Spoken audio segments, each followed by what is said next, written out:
All right, guys. Well, welcome to the 13th annual Goal Setting Mastery. This is specifically for LifeVantage. So you are here because you are a teamie, a LifeVantage business partner, a consultant of this incredible company. It is my honor to be doing this call for you tonight. A little bit of background. I've been doing these now for over a decade, sometimes with my business partner, Tara Wilson. But it's just me tonight, and we're going to be sharing everything goals, why you hit them, why you don't, and how we can make sure that 2025 is set up to be an extraordinary growth year for you. So you want to do yourself a favor? Yeah, that's me. I'm your host. I call this my Barbie photo. I've never looked like her a day in my life. My name is Rich Picard. I'll introduce myself here. I'm an executive consultant for and a diamond seller with LifeVantage. I've been with the company for just over 9 years now. And if you want to let me know, how long have you been with LifeVantage? Go to the chat. Let me know. Has it been 3 days, 3 weeks, 3 months, 1 month, June, 5 years for Michele, 7 years, 8 years, couple months? I love seeing that. So we got newbies and veterans alike.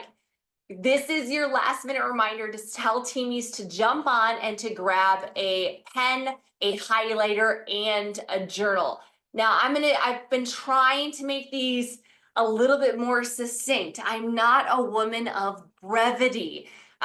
Sometimes these calls have lasted upwards of 3 hours. I promise tonight will be much shorter than that.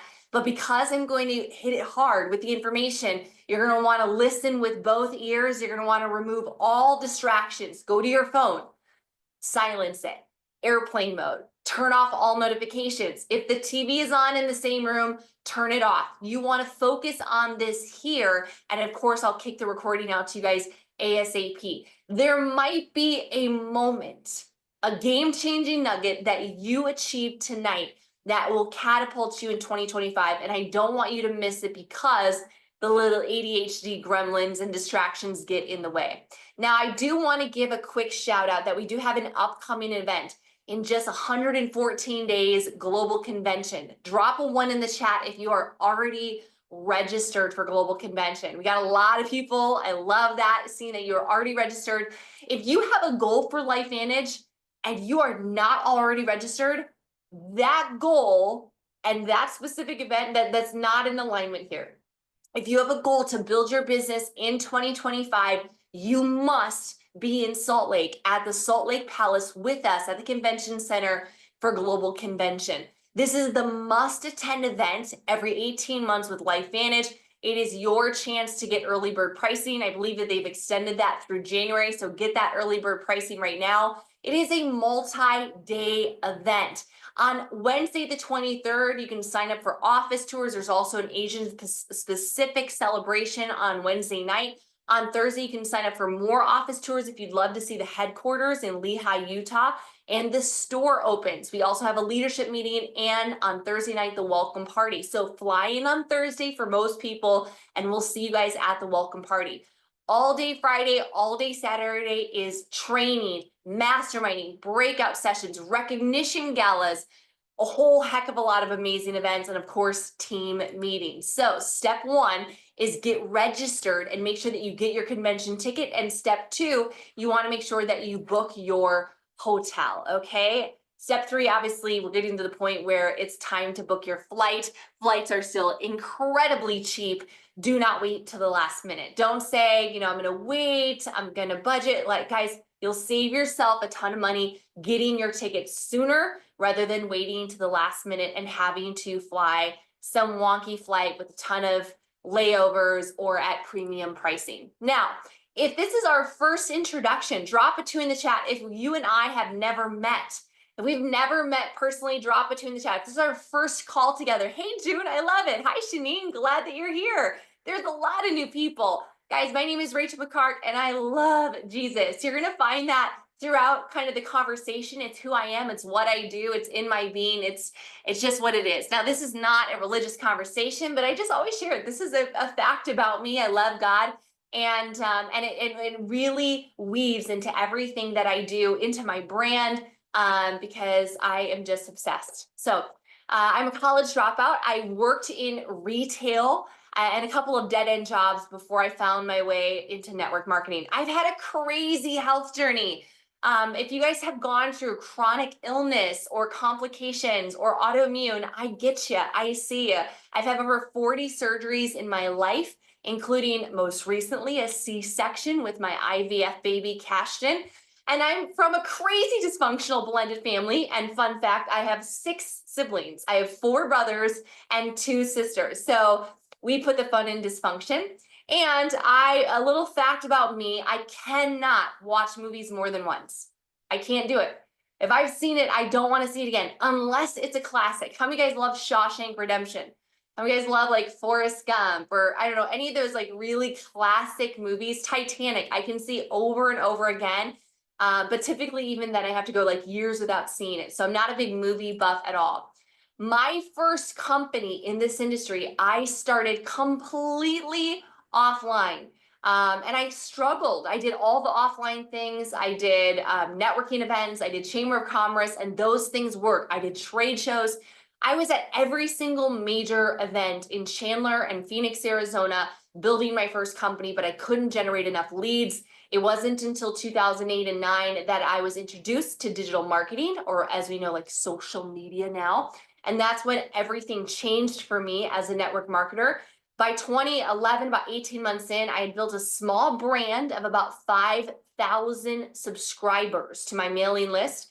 I launched my second company that was weight loss, and we went from 0 to over 4 million a month in team sales in 16 months, became the #1 female income earner at that company. I was 27 years old. Over the last decade, I've been so privileged to lead a team called Team Heart. Where's Team Heart in the line? Shout out to our special teamies. This is the LifeVantage call, but shout out to Team Heart. We've done over $200 million in global revenue, and that has made 7 figures. So that's a little bit of like the stats. That's the stack of who's sharing this information. So if we're brand new to each other, I want you to know that I know goals, I set goals, and I get goals. And so me teaching you here tonight, there is moral authority when it comes to building a business. How many of you guys want to build your business? Drop a 3 in the chat. You want to build it big, wide, deep, strong, residual, lasting, leverage, family-oriented, family-focused. You want to build a business that you love and that loves you back. That is something I can say, bottom line, without a shadow of a doubt, I have done over and over and over. And I give all the glory to God. And I'm so grateful for my teamies for making me look good. Over the last couple of years, I've been super blessed to become a sought-after speaker, not only inside the network marketing industry, but outside of the industry as well. I've taught companies, corporations, I teach teams outside of LifeVantage. So different teams and team leaders across the industry contact me, and I actually teach their organizations, run mastermind Zooms in my very, very, very spare time. But this is the most interesting fact about me. I'm a mom, and about 17 months ago, almost to the day, I gave birth to this perfect little cherub. His name is Cash, and I gotta say he might be the cutest thing I've ever seen, mostly because he's a duplicate of my husband. So if you believe in prayer, I prayed all pregnancy long that I would have a mini Tony. I think the prayers came true because God took that very literally, and I duplicated my husband. So Cashton, 17 months old, he is my life, my world. And because of him, he's now why I'm part-time. So I do this business very part-time, a couple of hours a week. And I'm so grateful to have a business that allows me to do that. Now, together tonight, we have work to do. How many guys are ready to do work? Say, I'm ready. I'm ready to do work. If you came here just to be informed, that's great. That's noble. If you came here to be entertained, I'm sorry.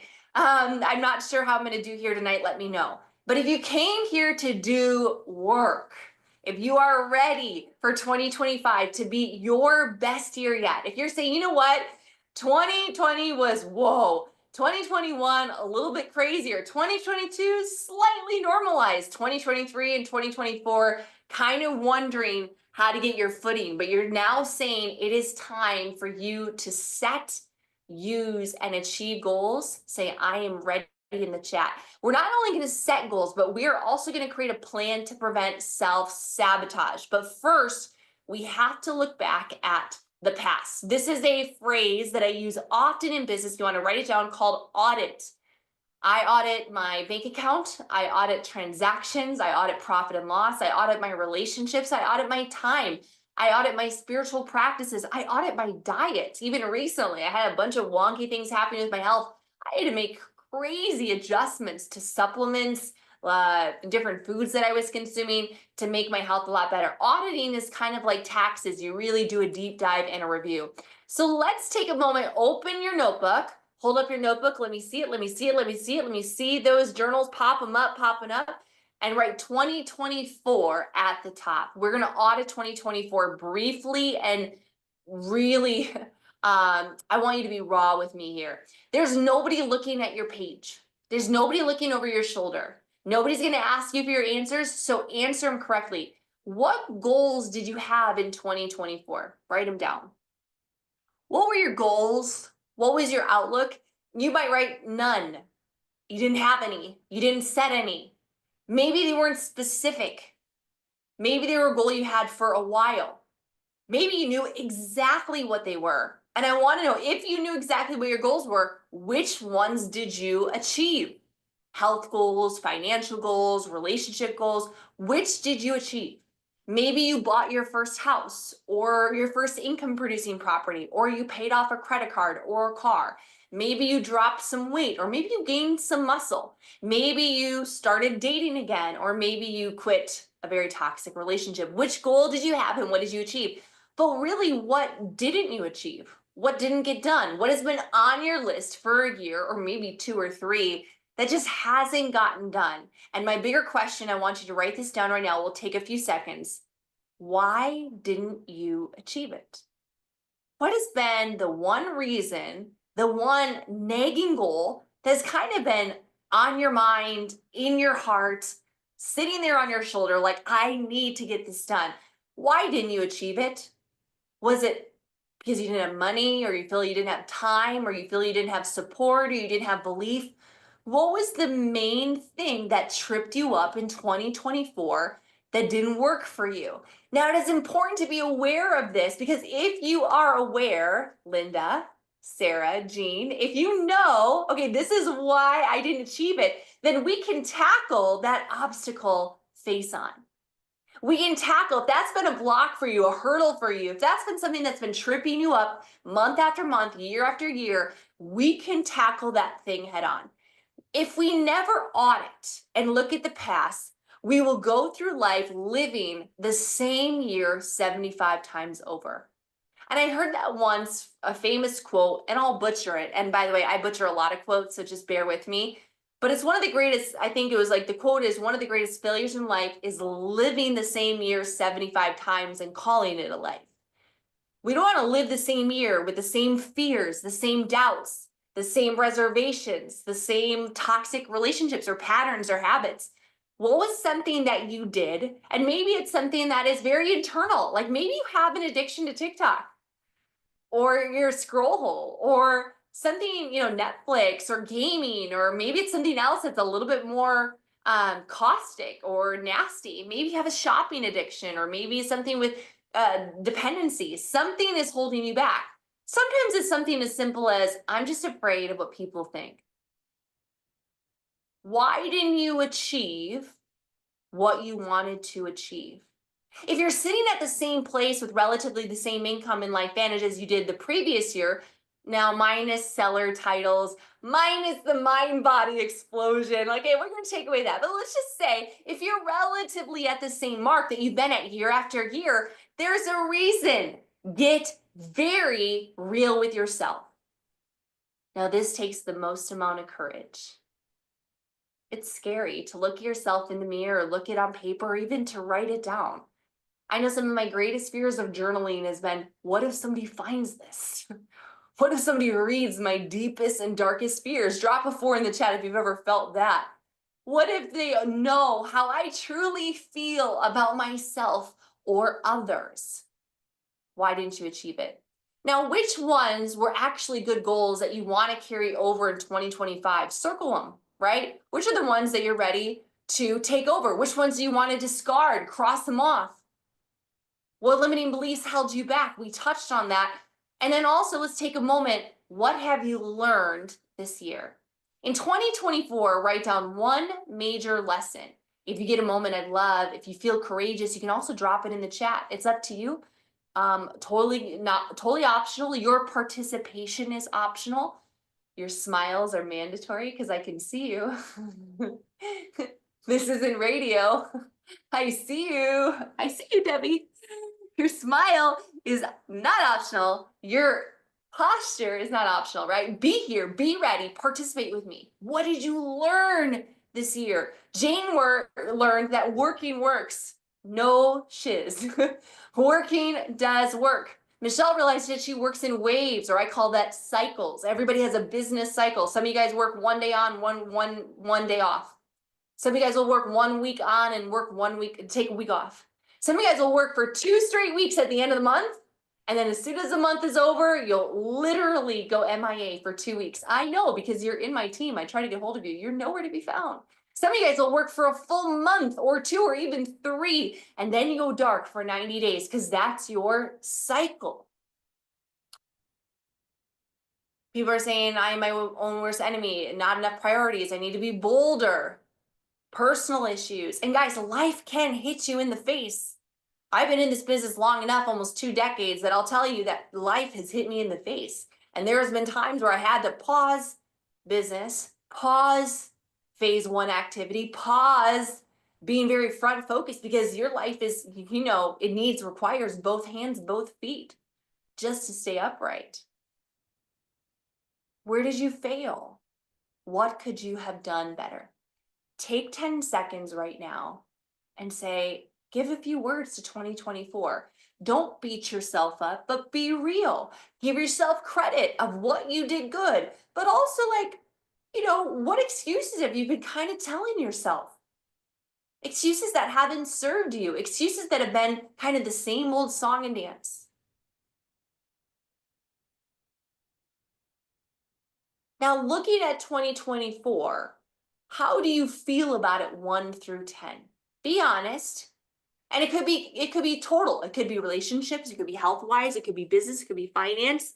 1 being absolutely terrible, 10 being absolutely amazing. You did the best you could. And even if you were rocked in life, you might give yourself a 10 because you did the best you could. You came every day as a warrior in strength and in faith, and knowing that you know what, I'm taking it today. I got the armor of God on, but man, I'm just gonna take it.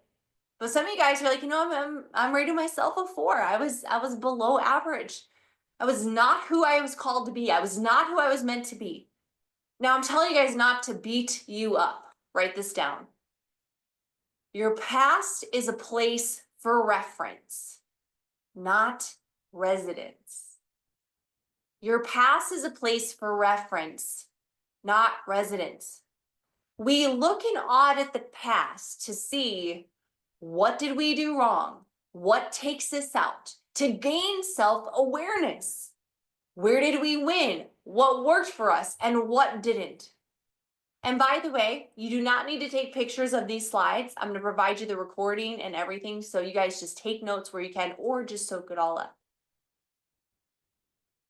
If you feel like you failed in self-worth or belief or holding yourself back, or time management, or activity management, or consistency.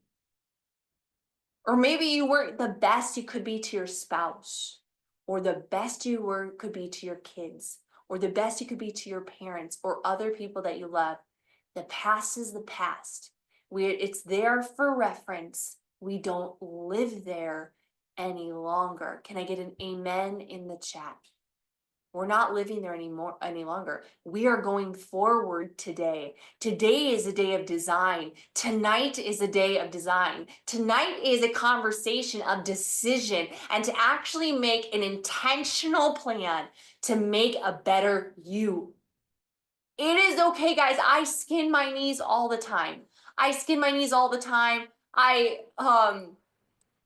fail my husband far too often. I fail my child every day.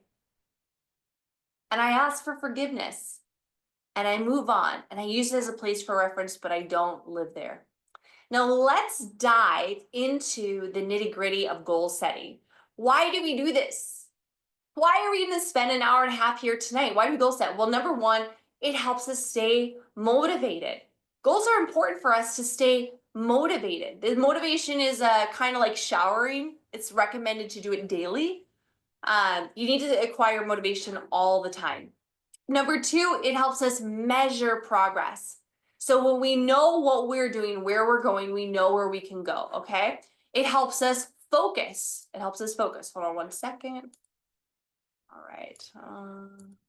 Sorry, I'm getting a lot of movement. All right. Sorry, if you guys move your cameras, it makes me super ADHD and I lose my focus. So it helps us focus. Maybe I need a better goal set. Helps us focus. It helps us beat procrastination and achieve more.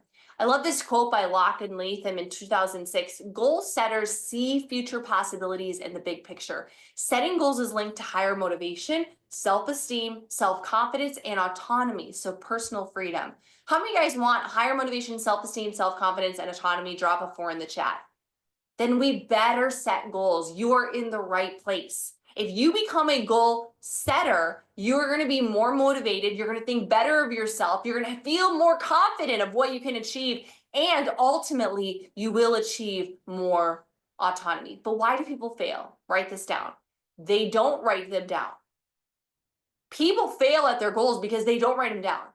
If you are on this call tonight and you are just thinking about your goals, if you are just pondering and you never write anything down, this is the biggest waste of your time. I am sure that there's something far more beautiful and entertaining to watch. There's no reason to be on this call. Remember, we came here to do work. You need to write down the goals here tonight. But number two is they don't create an actionable plan. A goal without a plan is simply a wish. It's simply just a dream, a hope, a prayer, a lottery. Number three is they don't revisit and review the progress regularly. How are we achieving it? Where are we at? This is where our goal is this month. Are day 1, day 2, day 5, day 25? Where are we at considering? And they don't, this is the big one for this year. They don't consider the mental gunk that keeps them stuck. I've done this now my 13 years. I've done this 12 years. And this call is a little different because I'm going to spend more time in the mental gunk. A little bit more time in the 6 inches between your ears. Because do you guys agree with me that that's the main reason why you don't hit your goals? You guys agree that that your mindset and everything that's going on in your head and how you feel about yourself and how you feel about your goals and how you feel about the outcome likely has a greater indicator of whether you succeed or not. We got to take that. The good news is, guys, we're going to be doing all that, or at least starting it. We're going to scratch the surface because mindset is a lifetime game. It's kind of like golf. You never really master it. Your handicap just gets better. Okay. We're going to start this. We're going to begin it today. Now, I don't want you, Sarah, to be simply a goal setter. Nanette, Dolores. Oh, Dolores, that's my middle name. I want you to become a masterful goal getter. That's supposed to say goal getter, by the way. I have ADHD. And part of ADHD is I don't see details. I don't see typos. So there's going to be like 17 typos in this presentation. If that bothers you, get ready. I don't see it. And my brain doesn't see it. I just go and I type and I make and off to the races. I have a lot of proofreaders around me, but there was no time here today for that. I want you to become a masterful goal getter, not just a goal setter. How many guys you do get down on yourself? You set goals, but you never follow through. Or you set goals, drop a 5 in the chat if this sounds like you. You set goals, but they aren't exciting enough for you to actually take action. Or you get started, but you really fail to finish. Or maybe you're stuck in social media highlight reel, or maybe even outside social media to your friends or family or coworkers or church friends. You see everybody else, they seem to be living a better, brighter life than you. And you beat yourself up for being lazy. If you could just hit your goals, here's the truth, write this down. You are most likely not lazy. It's true. Most people are not lazy. Here's the truth. They are either sick or they are unmotivated. There are people that can't physically, mentally, emotionally pick themselves up. They are dealing with hormonal issues. They're dealing with chronic illness issues. They are dealing with major deficiencies or gut dysbiosis, all the things that affect all the neurotransmitters. And they just cannot find motivation because their body is simply out of sync. They are not activated. Okay. There are people who are sick, but then there's people who are unmotivated. Here's the good news, guys. You're not lazy. You just haven't found what trips your trigger. This is what's so key in life. I deal with people all day long who do struggle to pick up the phone or pick up the messenger, whatever it might be nowadays, right? Or fail to follow through for more than a couple hours or days or weeks. And it's not that they're lazy. They do many things very, very well. It's just that the goal that they're going for is simply not motivating enough. It's just not exciting enough. It's not enticing enough. The comfort zone that they are in is not discomforting enough. It's not shocking enough. It's not painful enough for them to move. So we don't have to deal with your laziness. We need to deal with your motivation. Now, here's proof. What if I told you to run a full marathon and I'd pay you $1,000? Would you do it? Drop a 1 in the chat. If I gave you $1,000 to run 26.2 miles, how many would do it? Rochelle would do it. Okay. Karen, Stephanie. All right. Okay, I give you $1,000. You're going to run 26 miles. Do you know how much training it takes to run 26 miles? At least 90 days, probably closer to 6 months. Especially if you're a little older. If you're younger, I would say 3 months. If you're a little older, 4 to 6, or else you will pull a major injury, something you might deal with for the rest of your life. This is no big deal, right? So a couple people said 1,000. Now, what if I increased it to 5,000? How many of you guys would do it? How many guys for 5,000? Drop 5 in the chat. For 5,000, you would do it. Karen said yes. Danielle said yes. Stephanie said yes. Some of these are the same people that would have done it for 1,000. If I paid you $5,000, you would run 26.2. Do you know how far 26 miles is?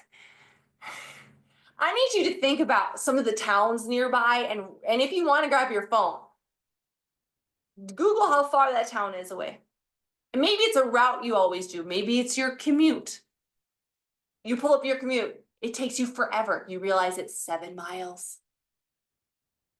And I'm asking you to essentially do that 3.5 times. Running in tennis shoes. 5,000?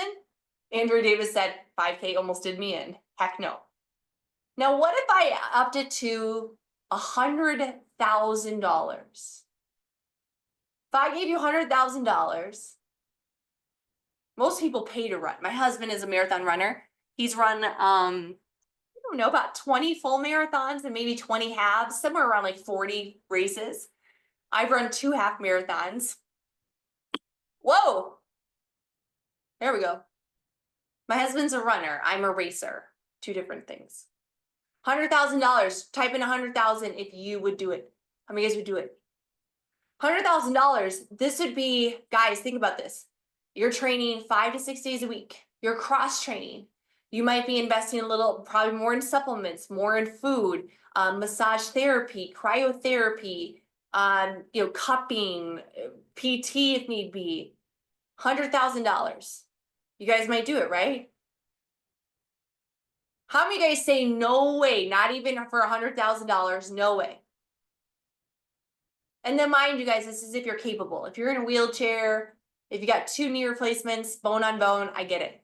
But how many guys you're physically capable, but say no way? Say no way, you're physically capable, but no way, not interested, no way. Okay. What if I said I'd pay you $1 million? How many of you no ways now would be in? How many guys are like, yep, I'll do it. 26 miles. I didn't put a time limit on it. I didn't say you had to complete it in a specific under 4 hours like my husband does, which is pretty fast for a big guy. My husband's like 6'4", 230 pounds and runs a half or a full marathon in 4 hours. It's crazy. $1 million. Here's the point I'm trying to make. It's not that the goal or that outcome or that you're lazy. It's just that it wasn't worth it to you. It wasn't enticing enough. It wasn't motivating. So the carrot at the end of the goal, the outcome, the actual medal for you guys, the t-shirt, my husband gets asked, it was so funny. My husband does run a ton of races, right? And we've traveled a ton. We've gone all over the country. He's ran all the world. He's done a marathon in Denmark, marathon in Iceland. But we've traveled all over the country. We've done it together. And one day we got back from one of his many races and my aunt text messaged us and she goes, "Did Tony win?" And I'm like, "Well, no, but I mean, he did pretty good in his like age class or whatever." And she goes, "Does he get money for that?" I said, "No, no, no, no. He pays money for that." And she's like, it just didn't register. Like, why would anybody put their body through such misery, right? It's for the accolades. So for some of you guys, for most of you guys, would you agree, say yes in the chat, that the actual fact of running the marathon isn't worth it enough? The medal, the t-shirt, the banana, the beer at the end, it's not worth it. The photo on Facebook, it's just not worth it. 99.5% of the population would agree with you. Half of the population will run a full marathon. A 0.5% will run a half marathon. 1% will run a half marathon in their life. So 99.5% of the population says, I'm right there with you. The medal is not enough for me, but $1 million. It's not always that you're lazy. It's just the fact that you haven't quantified what you could get at the end. If this is making sense, say I get it, say I got it, that it's not about lazy. It's not the goal. It's that the reward or the outcome isn't motivating enough. So your goals have been flaccid. Your goals have been limp. They're not exciting. And for many of you guys, they're goals that aren't even yours. They're goals that your upline gave you. They're goals that your friends gave you. They're goals that you think that your parents would give you if they're even still alive. It's trying to make mama proud or daddy proud or Mima proud. It's trying to prove something wrong to somebody or prove something right to somebody or try to like make a point and they don't even care. Some of them don't even remember who you are. It's not that the goal, it's that the reward of the outcome isn't motivating enough. So goal setting has failed for many of you guys because you've set really lame goals. How many of you guys would agree? Say, I agree. The goals are lame. The extra $1,000 a month to go MC1 just isn't that exciting enough. Because your husband makes bank, or you got a good retirement, or you have a pension, or you have Social Security, or you have everything paid off, or you're really not that much of a struggle. Like you set goals because it looks like the next thing in line, or because everyone else is doing it, but it's not that exciting for you. 2025 is not the year for you to conform any longer. It's the year for you to transform. And it's a year for you to step into everything that you were called and God designed you to be. It's a year to stop playing small. It's your year. Do you realize that thousands of people have been invited to this call? And 333 of you are here? Do you not realize that you are here for a purpose to hear this information? And to get a light bulb moment to say, you know what? I'm beating myself up. I've been setting lame goals. I've been letting the mental gunk take me out. No longer. Let's talk about the mental gunk. How many of this sounds familiar? Drop it in the chat. Fear of failure. The idea of setting a goal publicly to tell people you're going to do a business, you're going to be something, you're going to achieve it. I'm going to make it work, mom. I'm going to make it work, dad, or buddy, or sister, or spouse. And then you're publicly humiliated or disappointing people who thought that maybe you go a different path and you're doing one of those things. Or maybe it's just even fear of success. I know a lot of people are fearful of having success. I was in the beginning. I was so afraid of making money. You know why? Because I was afraid that people would start asking me for it. I was afraid that I would get hit up nonstop for people asking for money. And guess what? It happens. It does. But it's worth it.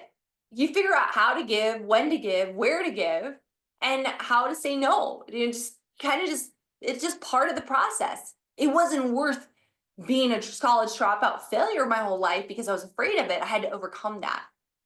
Now, what about imposter syndrome? How many of you guys feel like you're doubt if you're worth it? You're afraid that what if I hit executive consultant 1 this year and then everybody in my team realizes I'm a complete farce?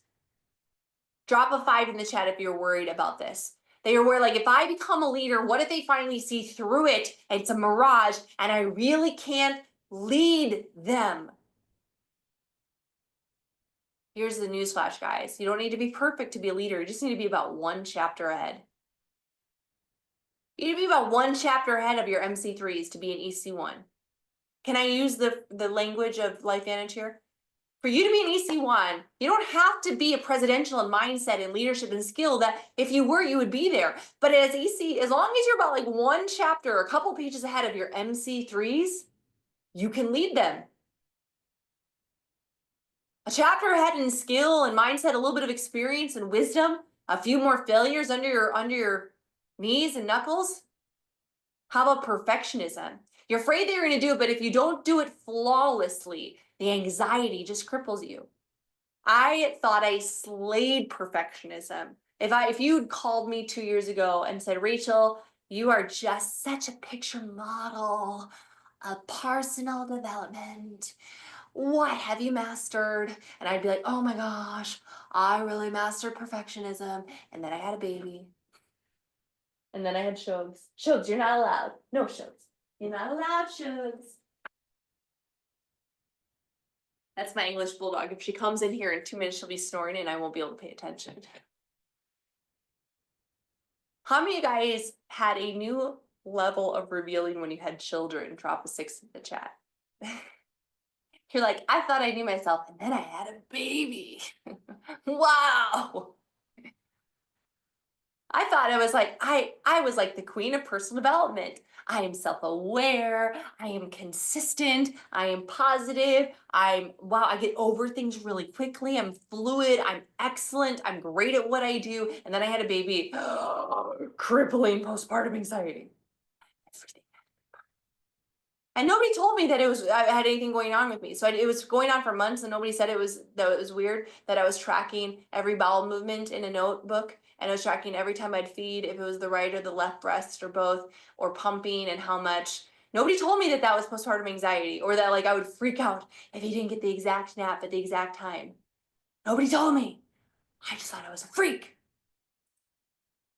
That's when I went radio silent for a little bit.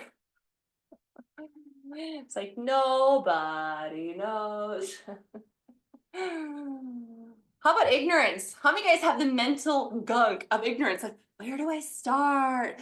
What do I do?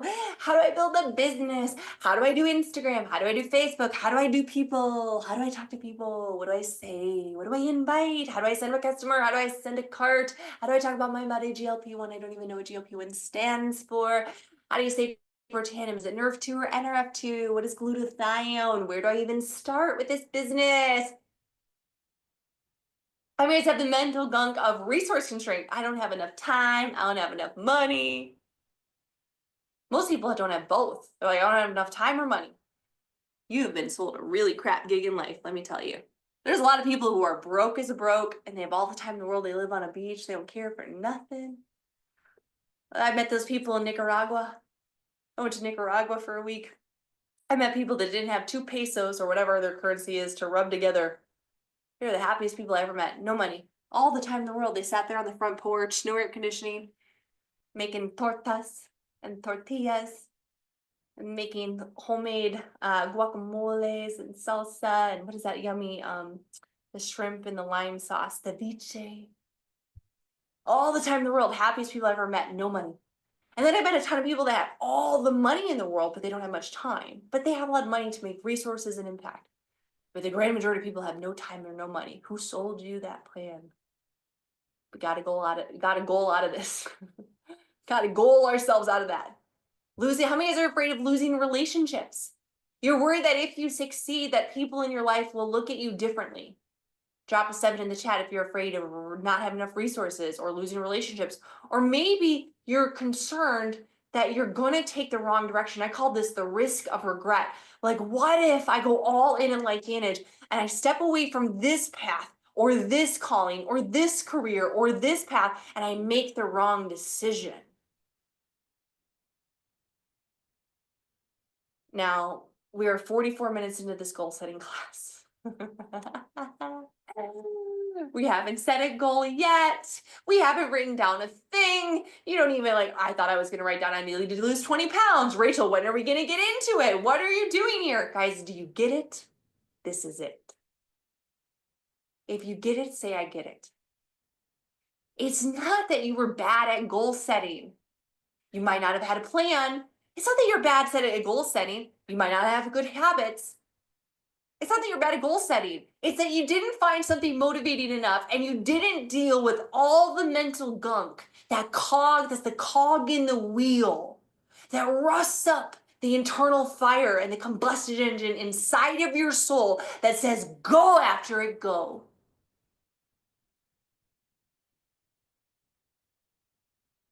Now, this is what I'm telling you guys.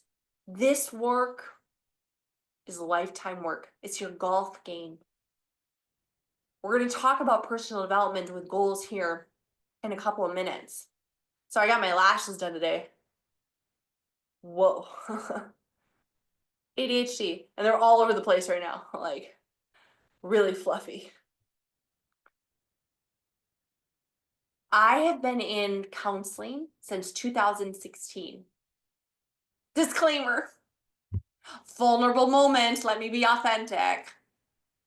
I have been in personal counseling in some form or fashion since 2016. That's been a mixture of life coaching and actual certified therapists.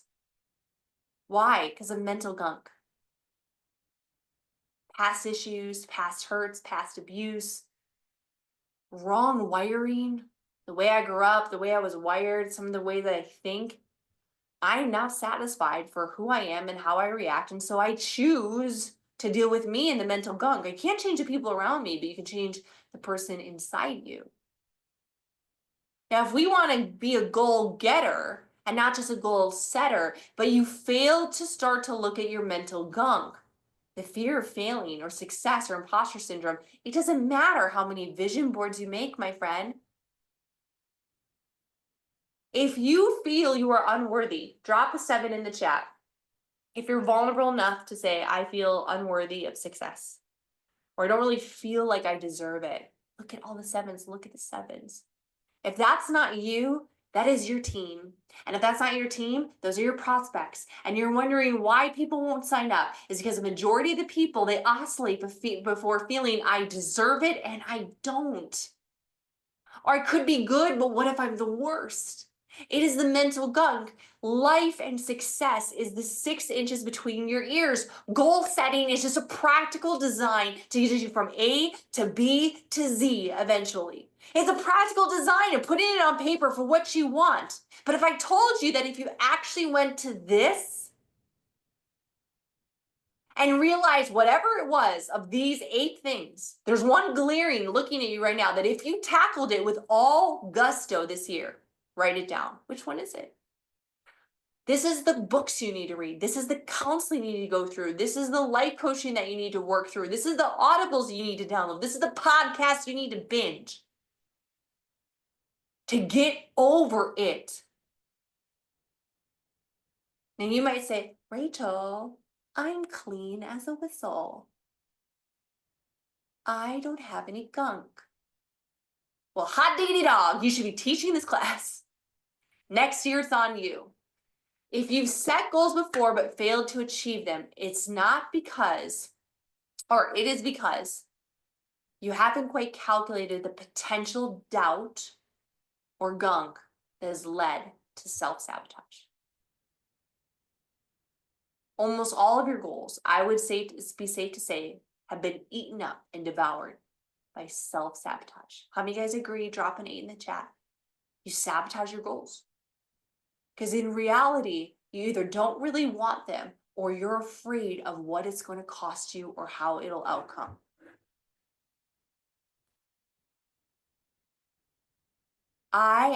Majority of you, I'm not your upline. Isn't that awesome? I don't make money on you. And for those that I do make money on you, you all know that I don't need your money. The best part about being where I am financially at this point is that I don't do this anymore for money. I take the money. I love the money. I cash the check. Okay. Let's be clear. But I don't have to work. Here's the best thing. Where are my teamies at? Put my teamies in the chat. Where are my teamies at? They know I tell it to them straight. Madeline's there, Kristen's there, Debbie's there, Rhonda's there. Is it not true, my legends, that you're getting truth with love from me nonstop? Because I don't care to placate you through the business. I'm not here to dangle a carrot hoping you'll be in month after month. I'm here to transform your life. Whoa. I need to like Velcro this up to the... I get violent on my calls. I'm here to transform your life. I'm here for you to see it click. I'm here for you. You are on this call because you wanted to make a decision to make it work. All right, so take a moment right now in a journal.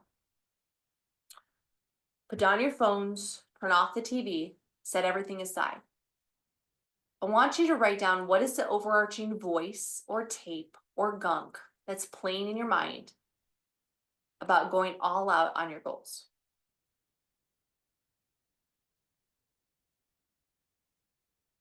What is the overarching theme?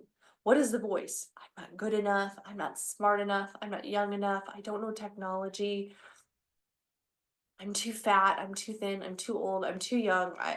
Nobody knows me. Everybody knows me. What are they going to think? What are they going to say? I don't have support. I'm doing it all alone.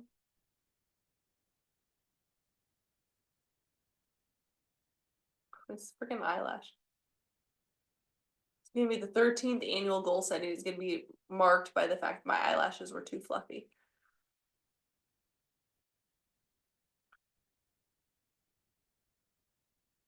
Write it down. Now, do you have at least one written down? Drop a 1. Do you have 2 written down? Drop a 2. Do you have 3 things written down? Drop a 3. 4 or more? Drop a 4. Looking at these reasons, those voices, those tapes, those negative narratives, I need you to ask yourself, how is believing this and listening to this serving me?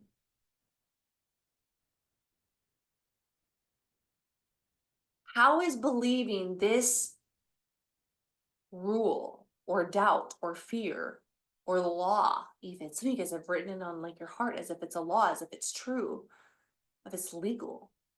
How is it serving you or the ones that you love? And if it's not serving you, why would you carry it into next year? What a failure it would be to go through another 365 days holding on to the same reasons, voices, and negative narratives that have crushed all of your goals to this point. Now, I'm bringing you low to bring you high, okay? I love this poem by Walter de Wintle. If you think you're beaten, you are. Hold on, let me move my screen. I can't even read that. I hate this little dumb Zoom thing. If you think you dare not, you don't. If you like to win but think you can't, it's almost certain you won't. If you think you'll lose your loss, For out of the world we find success begins with a fellow's will is all state of mind. If you think you're outclassed, you are. You've got to think high to rise. You got to be sure of yourself before you can ever win a prize. Life battles don't always go to the stronger, faster man, but sooner or later, the man who wins is the man who thinks he can. This is one of two things on one of the winningest golfers of all time, Arnold Palmer's office wall. He has won like 30 major tournaments, PGAs, Masters, all that. He has his first win in Canada on his wall, an old decrepit trophy and plaque, and this poem. If you think you're beaten, you are. Life's battles don't always go to the stronger, faster man, but sooner or later, the man who wins is the man who thinks he can. Everything about you achieving goals this year is whether you think you can. So now I've scratched the surface a little bit. And it's going to take so much more work on your part. Like I said, like the counseling, I call it dark and lonely work. You got to do it by yourself. There's nobody, I can't do your work for you, right? Are you guys ready to go through goal setting mastery with abandon with me? Are you guys ready now? Okay, we've gone far deep down into some of the nastier places of the truth that we all feel. You're not alone. Are you guys broken? Raise your hand if you're broken. I'll raise both hands. I'm doubly broken, right? Hello. Are you guys ready to get ultra clear on what you do want to achieve in 2025? Let's go. Okay, hold on. I'm clicky, clicky, clicky. That's what my husband, when like I'm dealing with technology, goes, clicky, clicky, stop it, stop clicking. I'm like, if I click faster, like it'll fix it. Okay, so goal setting the right way. Number one is we've got to write them down. A Harvard study said that 83% of population does not have goals. 14% have a plan in mind, but unwritten goals, and 3% have goals written down. The funny part is that those that have a plan in mind but don't write them down are twice as successful as those that do not have any goals. But the ones that write their goals down are 10 times more successful than the 97% that don't have written goals. So what you got to take away from this is we got to get your goals written down. A University of California study looked at 261 people from all walks of life, and they found that those who wrote their goals and dreams on a regular basis were 42% more likely to achieve them. They wrote them down on a regular basis. So this is something that is not just once a year. It should be quarterly or even monthly, okay? I love this by Grant Cardone. I want to wake up to it. I want to go to sleep to it. I want to dream with it. I want to write my goals down before I go to sleep at night because they are important to me. They are of value to me. And I get to wake up to them again tomorrow. There was a period of time where I would journal every morning and every night. And a grand part of the journal was also gratitude. I was in a pretty dark state in my life, in my previous world. My ex-husband had gone through bankruptcy, foreclosures, lost a commercial building, sold his business. It was right when the economy crashed in 2008. And we were living through that and kind of moving from like house to house as we were foreclosed on. And there was a time where it's like we had nothing. We were selling, if it wasn't nailed down. I mean, I was sold my living room furniture to go to an event. So when I ask you, Andrea or Esther, Mitzi or Beth, if I asked you guys to come to Global, I want to tell you guys I sold my couch to go to Globals. Okay. So I've been there where you're making decisions of either I sit or I go to an event. And look at me now. And I'd write every morning, every night, things I was grateful for, but I'd also write goals down. I'd write goals of, this is how many people I want to talk to today. This is how many conversations, this is how many presentations I want to do. I would always write these action goals, and this I want to sign up this many people, or some results goals, and it really helped to see it over and over. Now there's 3 questions that will change your life before we get into goals, because these 3 questions I feel like will direct you. This is going to be your rudder. Okay, if this is the ship and we're on this big ship of goals together, these 3 questions can change your life, and we're going to go through them very quickly. The goal setting portion, guys, is like going to be 10 minutes. It's going to be like the shortest part of this call because we had to ramp up to the real work.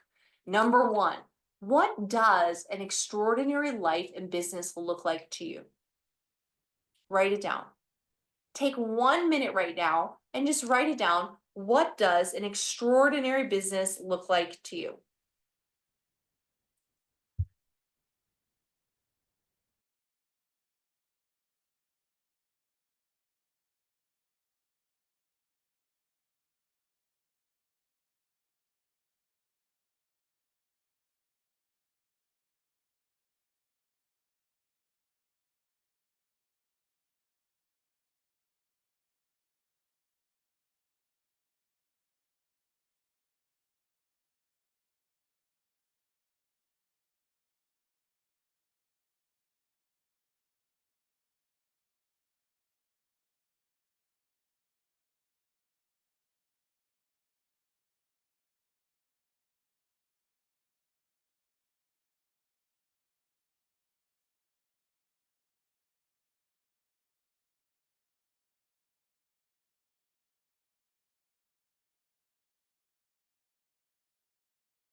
Sorry, they walked past my door. I was like, I want one more kiss before bedtime. It's like, Mama, on the other side. Oh.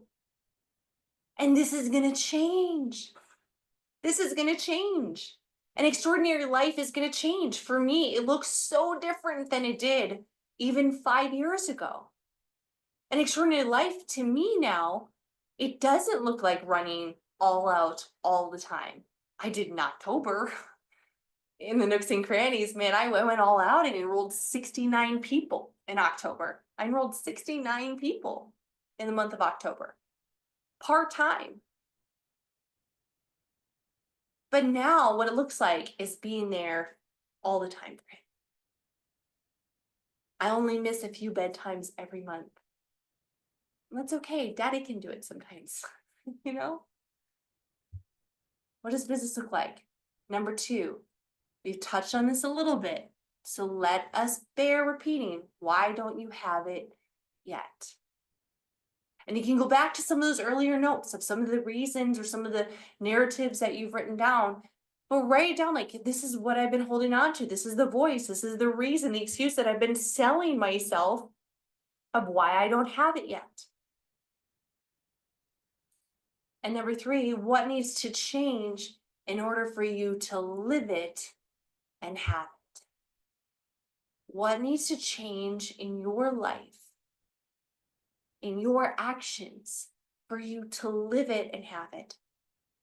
Before we totally set these goals together, and we're going to do that here in a sec, we're almost there, is I would hate for you to set a bunch of goals and start designing your life and going to work on it, and then get to that, and maybe you even do it.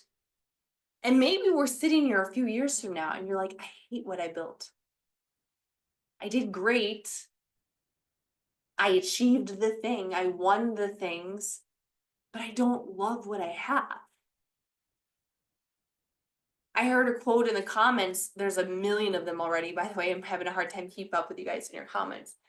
And I saw somebody say that there's a conflict in priorities, or that there are too many priorities. Here's what I'm going to tell you. Priorities are never in conflict. Determine what is truly important to you, and that should be the cornerstone of your life.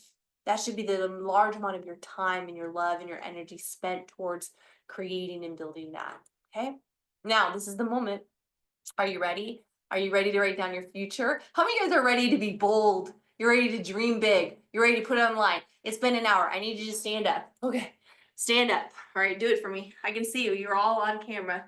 Shake, shake, shake, shake, shake, shake, shake. All right, I need you to wiggle. Yes, you. I'm like, get up. Some of you guys are in your chair. You need to just shake it out, because I need to get you for a few more minutes. You know, like, your mind can only endure what the booty can handle or something. So you just need to move things up. It's good for your circulation. Some of you guys go do a handstand. Okay. All right. Now we'll go back to this. This is it. This is the time for grand design. Okay. Now, first things first, when we're setting goals, I want you to know that some of you guys have heard this is very elementary, that there are action goals and there are results goals that you can set. Action goals are like doing something. Sometimes it's every day or every week. But for example, an action goal would be, I want to make 5 new friends on Facebook every day. Or I want to post 2 new reels a day to Instagram. Or I want to run 1 mile every day. Or I want to run 3 days a week. That's an action goal. A results goal is achieving something, hitting something. For example, getting 10,000 followers on Instagram, enrolling 30 new consultants, or getting to 125 pounds in body weight. So do you guys understand this? Say, I get it in the chat. The results, the difference between action and results, okay? So action is like something you're doing every single day, and a result is actually achieving something and getting it.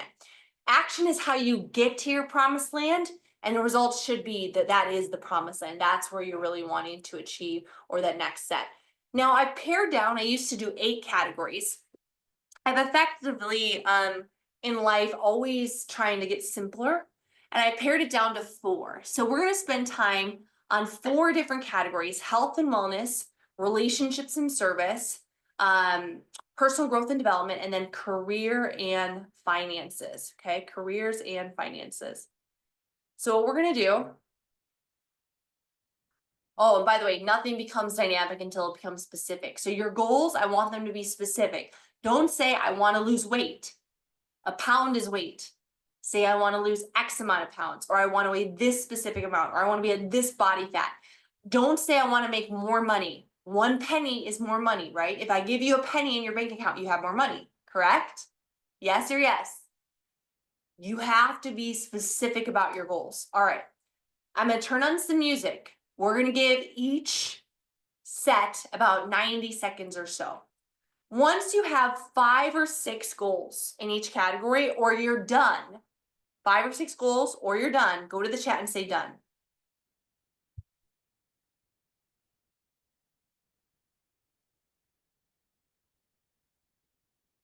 This is the time to start writing down. You write down your ideal weight, ideal body fat,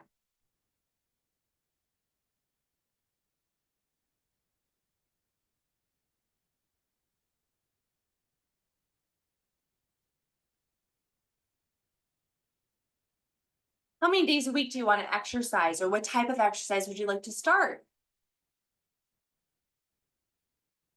Maybe you want to run a race like we talked so much about. Maybe not a marathon, but maybe a 5K, couch to 5K. Maybe there's blood markers you want to improve on, or get a full panel with a naturopath. Mold, toxins, heavy metals, you name it. How much muscle do you want to put on this year? How much fat do you want to burn? Maybe you're looking to upgrade your appearance, your brand. There's no judgment here. It's your goals. I'm not pro plastic surgery, but I'm not against it. Had it myself. Maybe you're like, yeah, no, I want that tummy tuck after 5 kids. Go for it, girl. Like that's your goal this year for wellness. Maybe you want to start physical therapy because you know I did physical therapy this summer for my back. It was awesome. And my neck. Maybe you want to cut a bad habit, fried food, sugar, alcohol, smoking, or all of the above. Maybe you have an ideal bedtime or wake up. You done? You got 5 or 6 written down? What products in LifeVantage do you want to be on? Not based on budget, but these are the ones that you want to be on. This is the stack, the products that you want to use. Maybe there's other things in your life that you'd want to include. All right. We'll stop there. Okay, guys, so you guys got 5 or 6. All right, I love it. Now we're going to move on to relationships, community, and service. Same thing. We're going to go about 90 seconds. Relationships, community goals, service goals kind of covers a few things. It's the people that you love, the people that you serve, people you want to be connected to.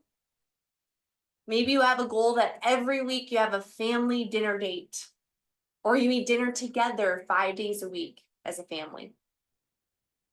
Maybe it's date nights with your spouse. You guys have gotten off track with that and you want to reinstate that. I know this season in our life, we're blessed to get like 1 or 2 a month. Sometimes it's date nights with cash, but like when we can get those ones without, they're coveted. Maybe it's visiting loved ones near or far. My husband's grandpa passed away on Christmas. And it was really darling the last few months of his life, popping over several times. He was about an hour away, being able to spend time with them and watch football and have a meal. And it was really special. Maybe you have an idea for a special outings or a vacation. Or you're thinking of somebody that you really want to cultivate a relationship with.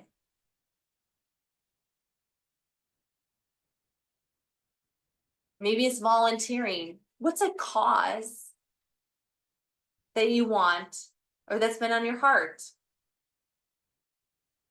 Drop a 4 if you have kids in the chat. I'll share this with you from my best friend. She says, they do a one-on-one time with the kids. Here's what it looks like. We use the kid's birthday marker as an example. For example, Daisy was born on the 8th. So around the 8th or on the 8th each month, she gets to go on a date with one of us. We started doing this when the first child was around 4 or 5. The budget's usually small, about $10 or less. It's meant to be quality time, about 2 hours alone with the parent. Things like going out for ice cream or the Dollar Tree or fast food meal, or sometimes we bring board games to the park, or we play together at a restaurant, or maybe take a walk. We trade off 1 month, so Pratt is with all 3, and then the next month I am with all 3. So 1 month is Mama's month, the next month is Dad's month. The month of December, we don't do anything. Christmas is just so busy. Also, the month of their official birthday, they don't get a date because we usually have extra things planned for their birthday that month. How fun is that? If you guys love that, say I love it. Volunteering, giving back. If you're done, say I'm done. If you got 4, 5, or 6 relationship goals, what relationships do you want to cultivate? Who do you want to spend more time with? What relationships should end? Maybe a girls' night. Maybe getting those college friends back together, or a guys' night or outing. All right. Now we're getting into personal development. So these should all be in different pages or different categories. Maybe put a box around them, right? So kind of segmenting them out. Now we're in our third category of personal growth.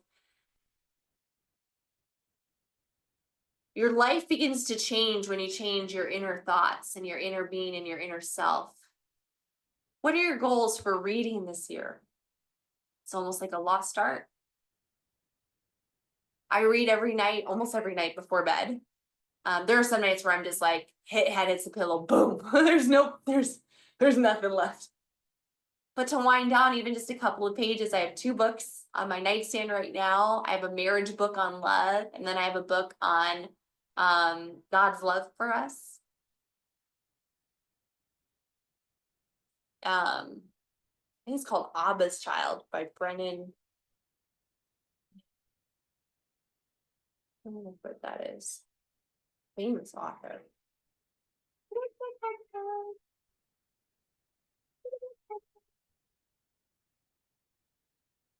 Abba's Child, The Cry of the Heart for Intimate Belonging by Brennan Manning. If you're a Christian and you're looking to fully understand God's love for you, you don't feel worthy of love, Abba's Child by Brennan Manning. It's a great place to start. Maybe it's reading the Bible every day for a year, not necessarily reading the Bible in a year, but reading it every day, even if it's just one psalm or one proverb or one page. How many books per month? If you got 4 or 5 or 6 and you're done, say I'm done in the chat. How many of you guys want to subscribe to a mastermind or a personal growth or business growth platform? I know a lot of people on the Pose team are doing like Brendan Burchard. My mom did that a few years ago. Self-care, free time. What does that look like? When? What do you want to invest in yourself? Maybe it's time to hire a coach or to see a therapist to work through some of the mental gunk. How many seminars will you attend?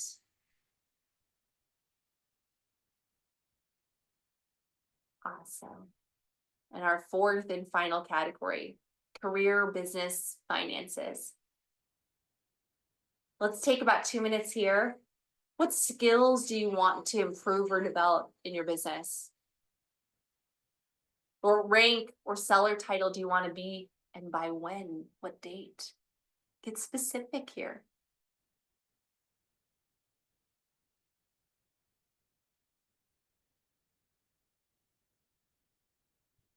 What is your goal monthly income?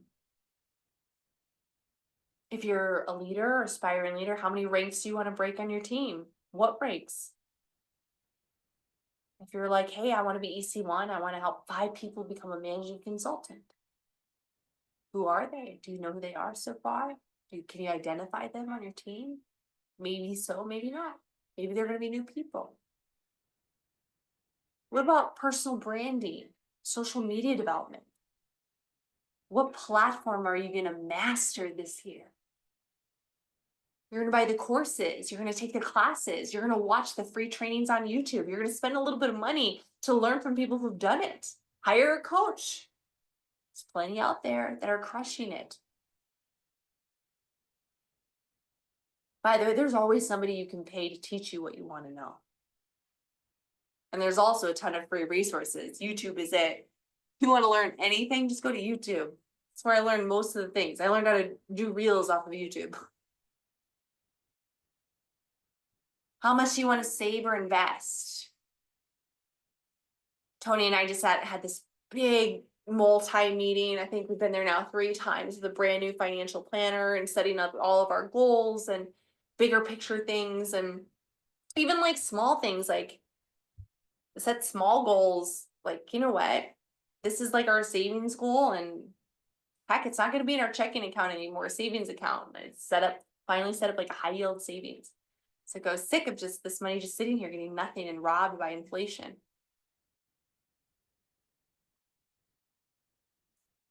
Maybe you want to set up your first 401k or your LLC or a new business. Maybe you have a book you want to write or a blog you want to start. Maybe you're in debt. How much debt do you want to pay off? Or maybe a big purchase. Write it down.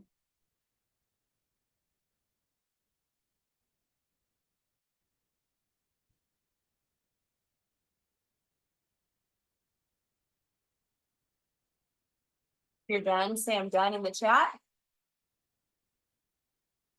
All right. Isn't it amazing? We've been at this 75 minutes, and that was the shortest portion of our goal setting. Do you guys see why it was important to build up to this? Do you see why we had to do work? Do you guys see it? If you do, if you agree, say I see it. We had to do the work. We had to go through it. We had to like set it up, because man, this can't just be another lame goal setting course that you go through. You can't just sit on this year after year and feel frustrated. It will tear down your confidence. It'll destroy you as a person. We need to find freedom, and by freedom, we do that through growth and development. So now I want to look at all of your goals that you wrote down, right? So they should be all in front of you. You should see them. If they're on numerous pages, you can even rip them out. So they're all in front of you. Health and wellness page, you can have your personal growth page, relationship page, put them all in front of you. So you're seeing, you might have 20 goals written down. How many guys got at least 20? Write 20 in the chat. How many guys just eyeballing it? You got at least 30 written down. You got 25, 30, or 40 written down. You got a ton of things written down. Here's what we need to do. We need to narrow it down. So grab that highlighter or another color pen if you have access to it. And what I need you to do is I need you to write your top or circle your top 4 goals. Okay? Oops. I need you to circle or highlight your top 4 goals. So your biggest health and wellness goal. Well, actually, it doesn't matter if they're all one in each category. That actually doesn't matter. You could have 4 big goals and they could all be in personal growth, because that's what's on fire for you. Or you could have 4 career, business, finance goals, and that's what's going to light you up this year, because that's motivating you to take action. You're like, Rach, I'm 15 pounds overweight and I couldn't give a rip. And everyone gets on me and my family about losing weight, and my mom pokes at my stomach and makes little jokes, but I love it and I don't care. And I love I love my diet and I feel confident, and I don't want to buy a new wardrobe, but I want to save 50 grand this year. Okay, great. That's what we're going to focus on. What gets you fired up? 4 of them. When you got your 4, say, I got it in the chat. When you got your 4, either circled or highlighted or asterisked, like the 4 that got you excited. Now we're going to rewrite them as your top goals for 2025. Now in this slide, I took one example from each category just to give you an idea of what they might look like written out, okay? I wrote them in a positive I am statement. Now, I ams can get really weird with like Christians versus New Age. Guys, don't look into this too much. We're not declaring that we're God. We're just saying we're healthy. All right. It is very powerful to meditate on good and positive things. All right. All right, we're not saying that we're manifesting or creating the universe. All we're saying is that we're not going to be fat anymore. Okay, if that's our goal. So we're going to put in a positive statement, in an I am statement, in a present statement, and you're going to rewrite them. So I need you guys to take about 1 minute right now and rewrite those goals in a statement that starts with I am. I am healthy, I am toned and fit, and weighing 150 pounds, wearing a size 8. I am attending 1 marriage seminar this year and reading, let's just say reading 12 new business books. I'm spending more time with my parents, visiting them every other Saturday for breakfast and games. I'm an executive consultant one and diamond seller with LifeVantage, but by July 1st, 2025. You rewrite them in the I am present form. I am driving my dream car, a white Range Rover.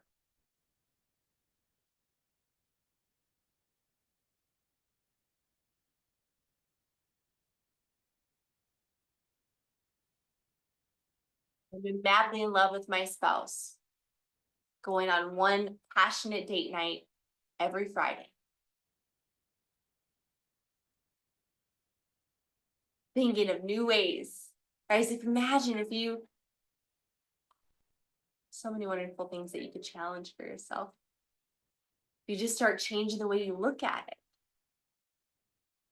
Rewrite them as your top goals. Put them on a whole new sheet of paper.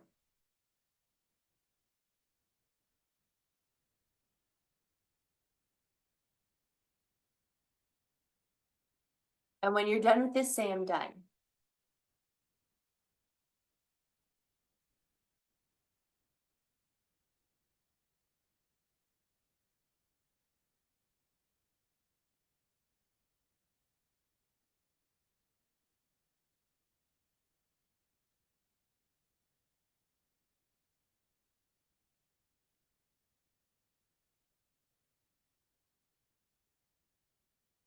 Give it 30 more seconds.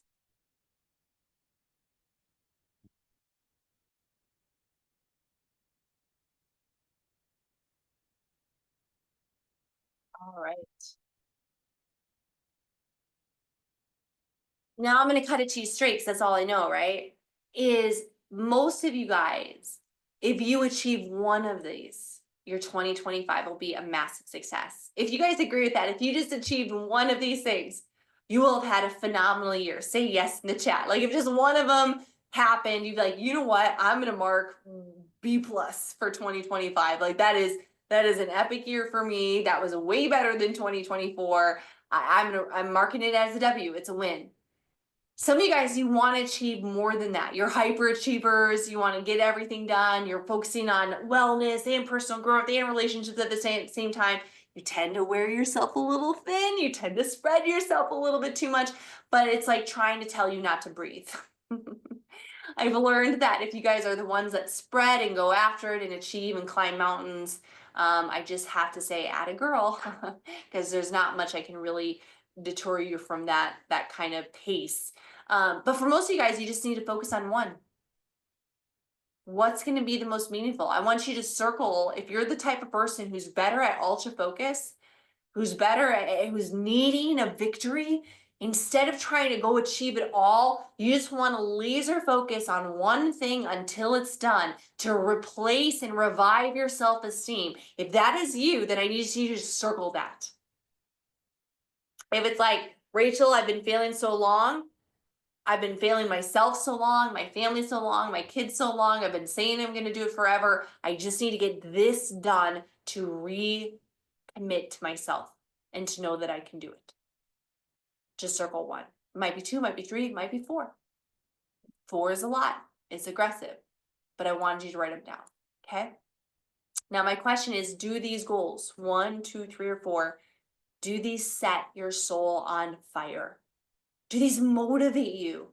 Are you getting excited about it? Like truly tell me, like, is it like on 1 to 10, is it exciting? I wish we could just do flame emojis. Can you give me like 10 flame emojis? Like, is this really something that to your core, like, oh my gosh, I will think about it day and night. I will go to bed. I will research on this to figure it out. I will find mentors to teach me. I'm going to look for master classes. I'm going to figure this one out. Or maybe it's something so simple like spending more time with family. Like there will be nothing that stands in my way to make sure that I am there in my parents' senior years. Whatever it might be, are you passionate about this?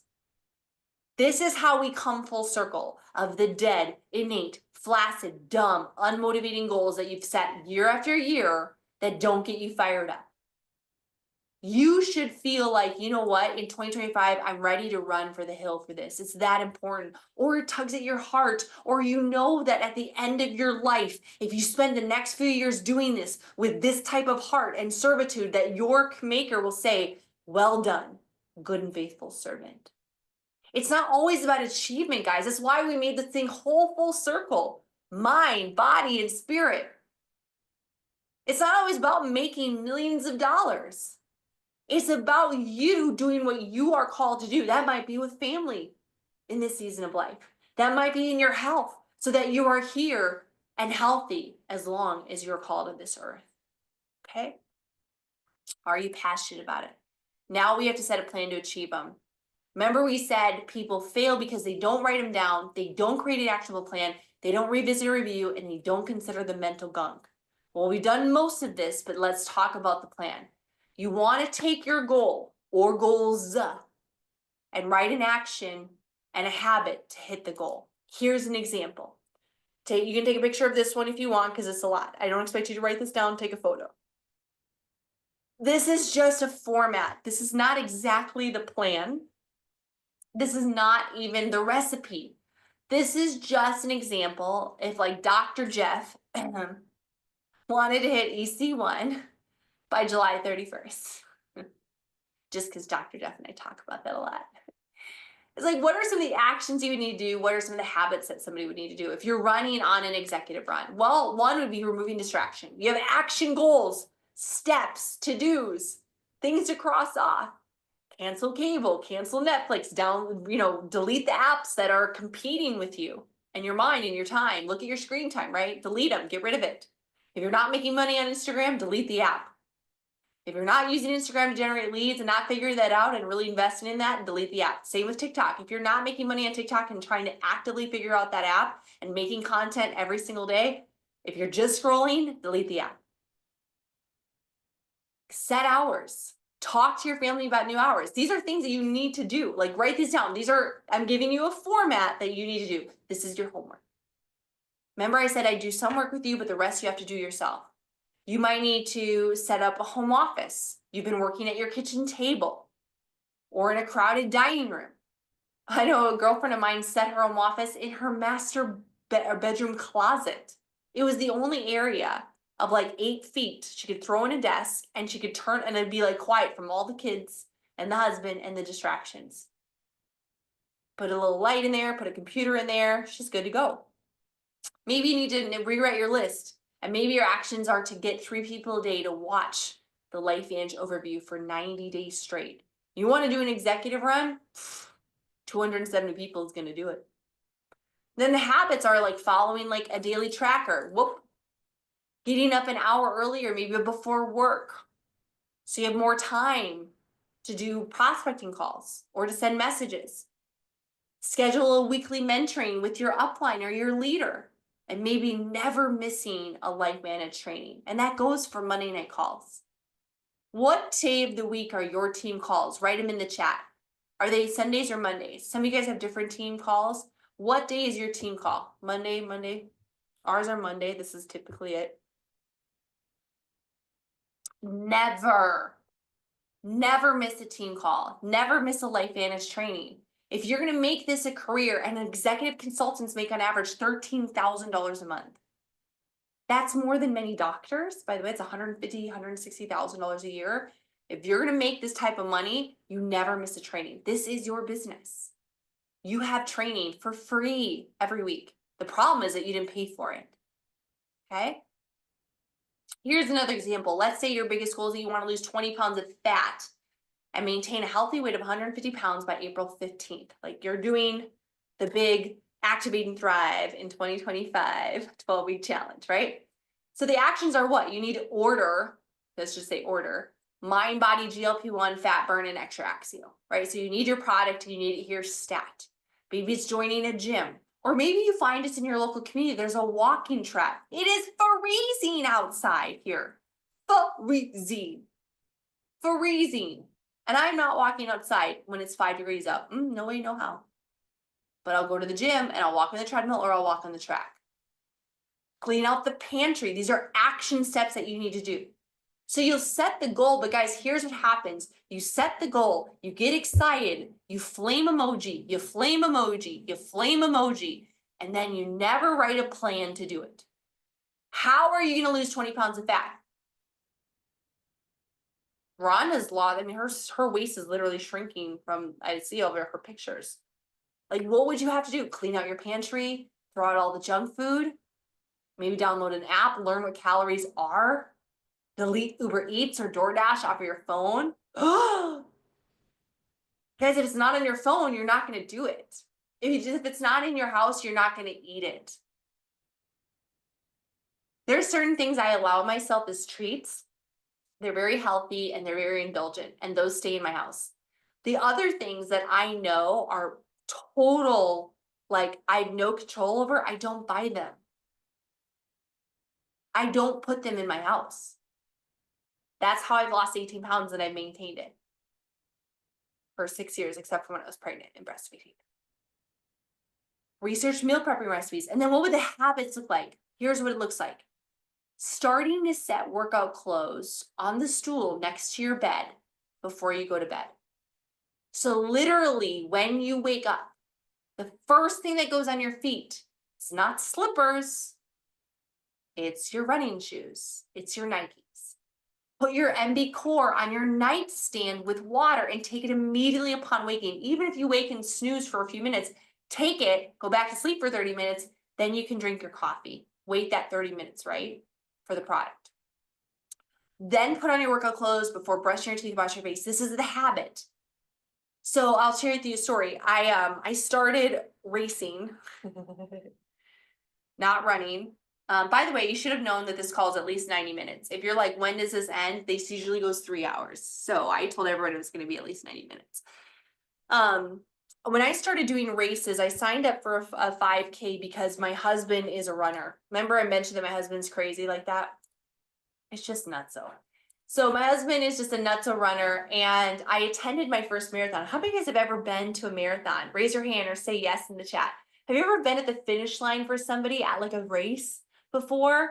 Have you ever like been there at the finish line with like a sign or like a present or a piece of pizza or something? So the first time I did that, I saw my husband finish a full marathon in Little Rock, Arkansas with Mel Mel. I was hooked. I was like, this is so fun. I want to do this. And then I saw it again at another race. I was like, I need to do this, but I'm not going to do a marathon. I'm going to do a 5K. So I signed up for my first run, and I don't run. I don't do cardio. It's a no for me. But I knew I had to start to build some endurance. And I read this book, and it was life-changing. There it is. Atomic Habits. So I read this book. And if there's any book that you get out of this call, I love Abba's Child, if you struggle with feeling God's love. But Atomic Habits is so good because this taught me how to change my mindset and my identity for goals. So if you want to become a fit person, what does a fit person do? If you want to be fit and lean and toned and a size 4, what do? Well, they don't have junk in their house. But you know what they do is they put their Nikes on first thing. So I used to wake up in the morning and I'd put on my big fluffy robe and I'd put on my big fluffy slippers and I'd saunter down to my little area and I'd grab my first cup of coffee. I'd have 1 to 2 cups of coffee. Then I'd have my Axio and I'd sit for a few hours and I'd do my reading. And that was that. And then, you know, by then it was noon, it was time to work. The morning just like got away from me. Then I decided I'm a runner. It made me change my mind, right? The I am statement, I'm a runner. And so what happened was I learned to put my running clothes or my workout clothes on first thing. So this was the habit that changed. I put the running clothes right next to my bed on like a stool. First thing in the morning, I'd literally throw on the leggings, the Nikes, the whole thing, then go brush my teeth and go downstairs. I still have the big fluffy robe on over it. And I'd have my cup of coffee, my I'd do my reading, but I was now wearing my workout clothes. So by the time that mid-morning hit, I had my running stuff on. So what do you think was the percentage of chance that I went downstairs and I did miles? Hi, Jen. What is the percentage you think? How many days of the week do you think I went downstairs on my treadmill and did miles? 6 days a week, easily. Even if it was just walking for 3 miles, I'd walk for 3 miles. I'd do the 5K walking and I'd listen to a sermon 6 days a week, always.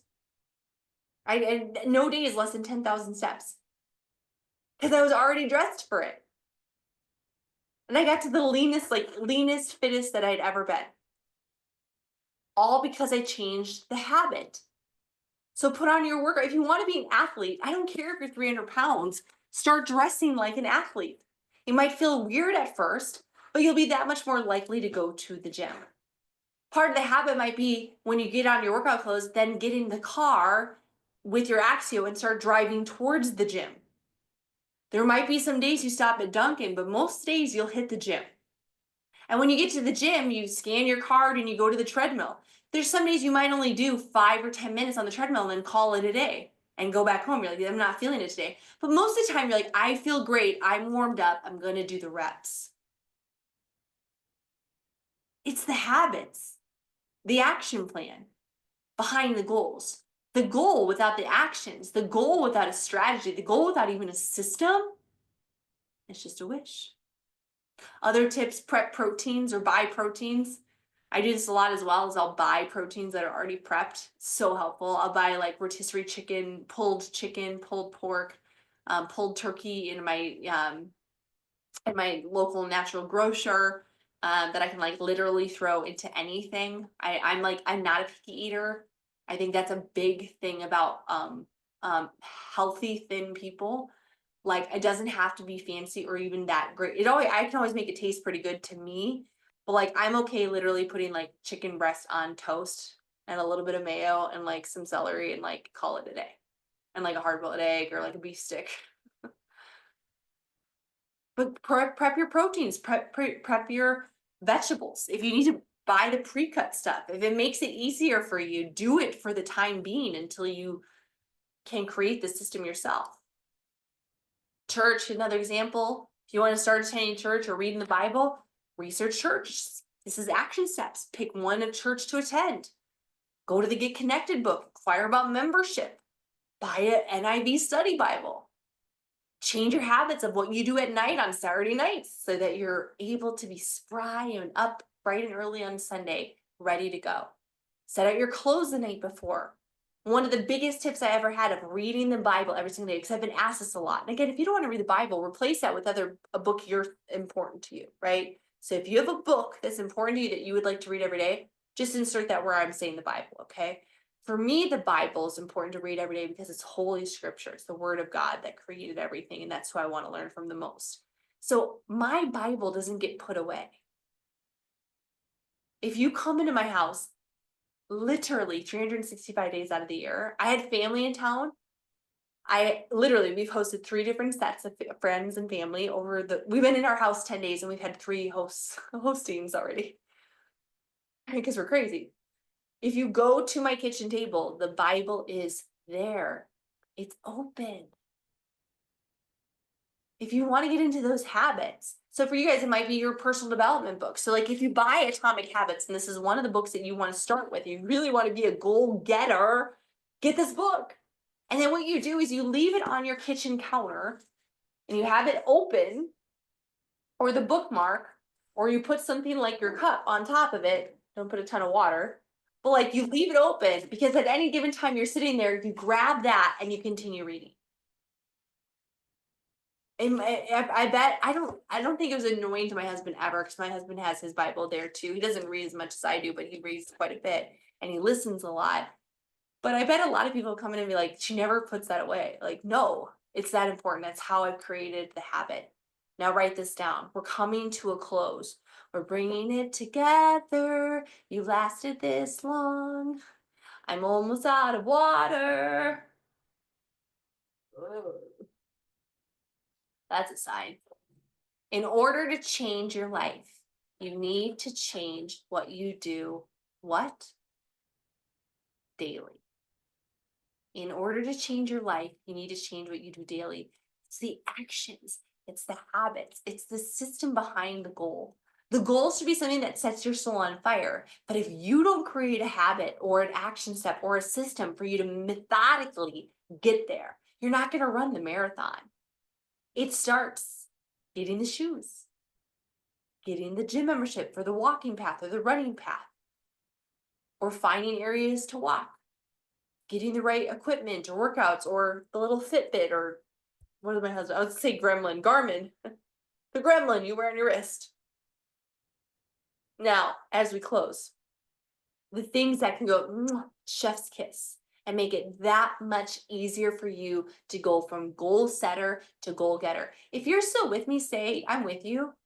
If you're still here, you're hanging on, say like, I'm with you, I'm here, I'm taking this all in, I'm all in with it. Okay, good.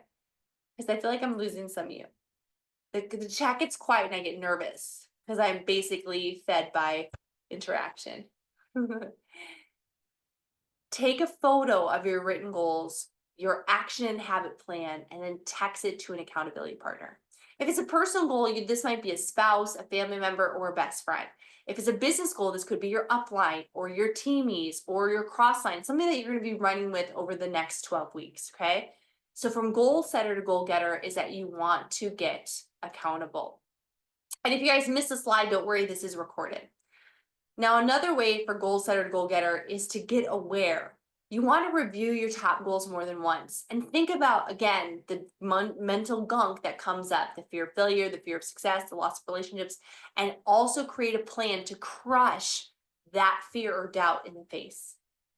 Because you might be excited today, but the moment that you go to work on Monday, post-holiday, or maybe it'd be like Thursday, January 2nd is always like the day people really go back to work, right? I always know this because it's my birthday. My birthday is January 2nd. Nobody ever remembers it because everyone's back to work. Post-holiday, my birthday is just like lost in the clutter of it all. You're going to go back to work or back to the grind or back to life, back to reality. Oh, Teresa, I'm going to be 40. What? Wish I was wine. Oh, big 40. You're going to fall off that cliff of excitement and motivation. And you have to have a plan to crush all those things that have held you back. My favorite quote, and I say it on 42% of the calls I do. On 36.5% of the calls I do, I say this quote: do the thing and ye shall have the power. Do the thing and ye shall have the power. Meaning that when you get on the treadmill and you're doing the thing, then you'll be motivated. When you start making calls and making dials and reaching out to people, then you'll be motivated. When you start loving on your spouse or giving them kisses, then you're going to be in the mood. I'm telling you, you do the thing and then you'll have the power. Everybody's waiting for the power. They're waiting for the mood. They're waiting for the motivation. They're waiting to feel the thing when the answer is opposite. You do it. You take action. You take a step, and then you have the power. Now, from goal setter to goal getter, you can always get visual. I haven't always used this, but in the beginning I did. Actually, for many years I did. I probably did this until about 2019, 2018-ish. Maybe 2019 might have been the last time.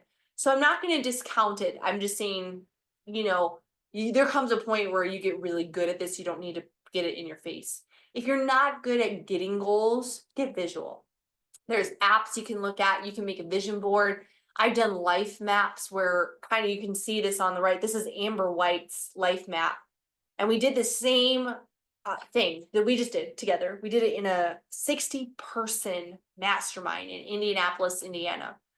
And she wrote, I'm a successful network marketer. I'm a 6-figure earner. I'm financially stable. Like, she's literally just like writing down all of her goals. She just hit 6 figures, by the way. So it was so cool to, like, she went back. This is hanging in her laundry room. And she's like, Rachel, I've been looking at this every day. I am a 6-figure earner now. I am a 6-figure earner now. I'm like, yes, you are. So sometimes you just need to get it in front of you.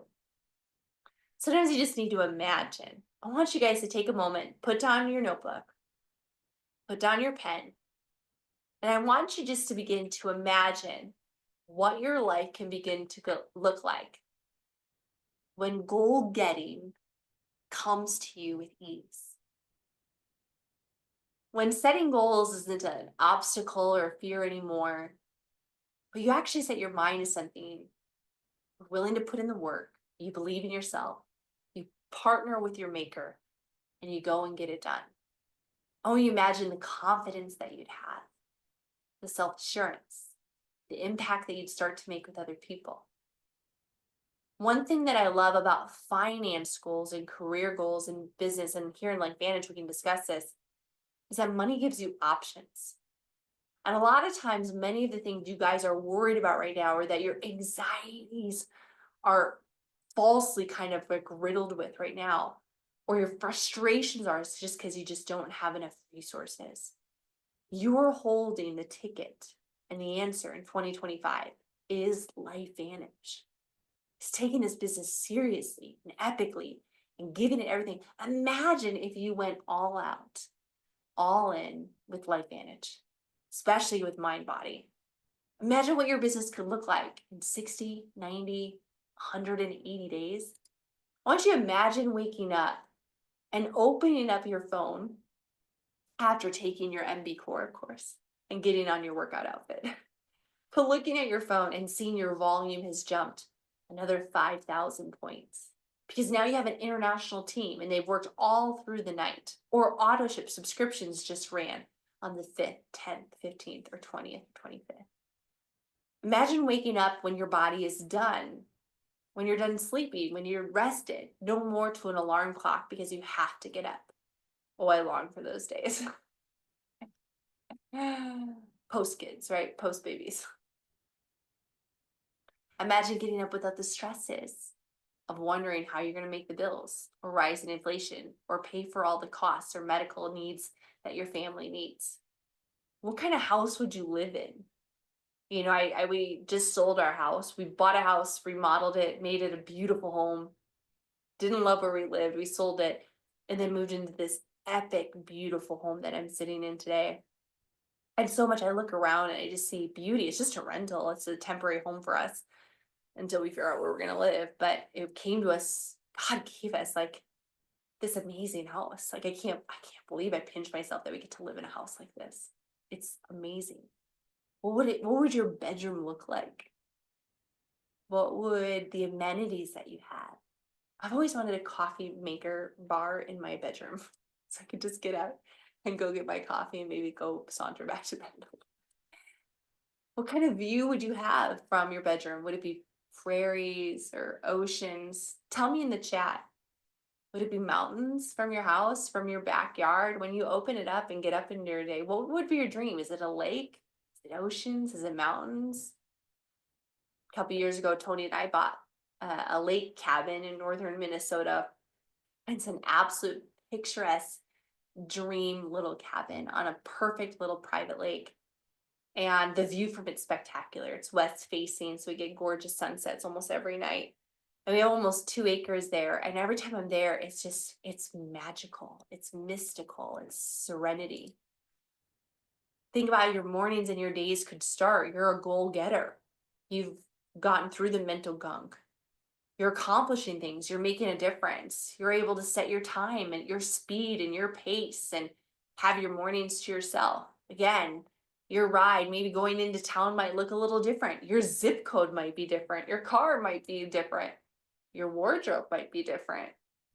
What you put on your body, or what it looks like to get together, like, or, even like the size of your body. Now you actually love dressing your physique because you've taken such good care of it.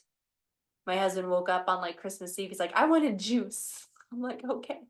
So for the last week, we've been juicing almost every day. Well, making a bunch of juices and then those last a couple of days.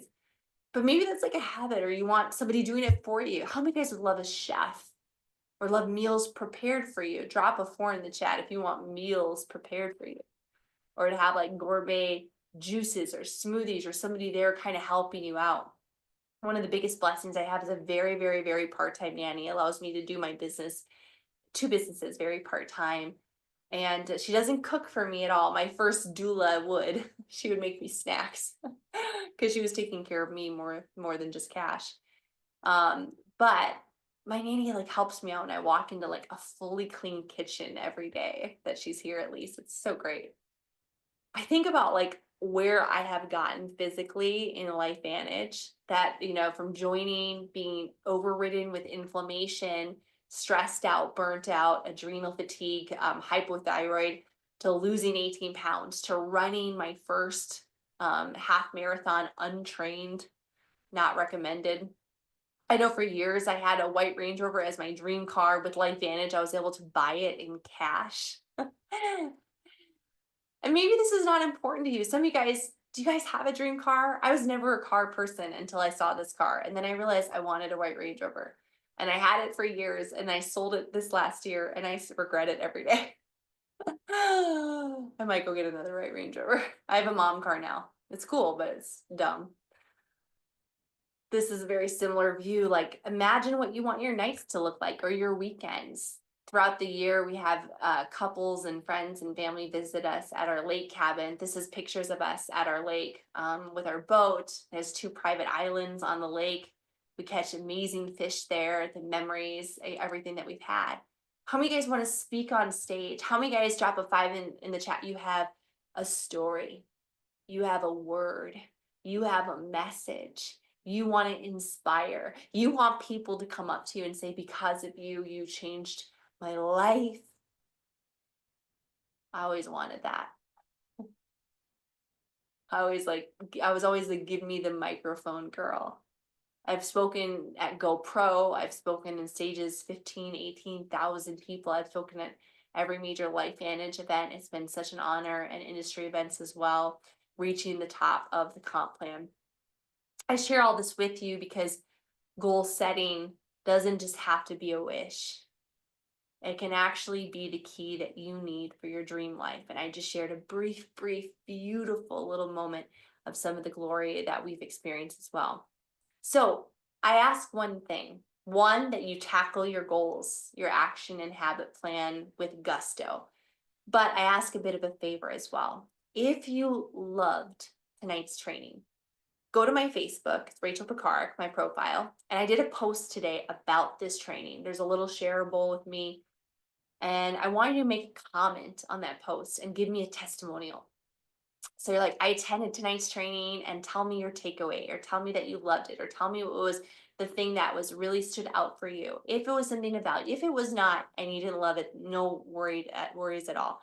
But that would be a favor back to me if this is something that you really enjoyed. So run to my Facebook. It's Rachel Picard, and it's the first post, or one of the most recent posts that are up there about the goal setting mastery. So I love you guys. LifeVantage, we went a little bit longer than expected, but I told you guys I'm not a woman of few words. So I love you. I appreciate you. Thank you for the happy birthdays and all the love in the chat. I saw the love for Cash as well. The guys, this call is officially wrapped. And don't hesitate to reach out if you guys have questions. God bless.